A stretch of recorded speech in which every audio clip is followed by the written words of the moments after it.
శ్రీ క్రోధినామ సంవత్సరం ఆషాఢమాసం జూలై 17, 2024న తొలి ఏకాదశి. ఈ రోజు నుండి ఉత్తరాయణం ముగిసి దక్షిణాయనం ప్రారంభం అవుతుంది.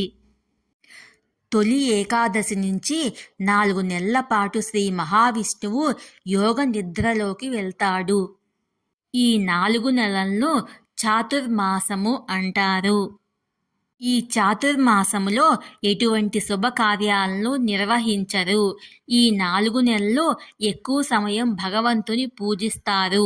ఈ ఏకాదశిని దేవశయని ఏకాదశి అని కూడా పిలుస్తారు. ఈ ఏకాదశి తిథి హిందువులకు ముఖ్యమైనది. ఈ ఏకాదశిని తొలి ఏకాదశి, దేవశయని ఏకాదశి, పద్మనాభ ఏకాదశి, హరిశయని ఏకాదశి అని కూడా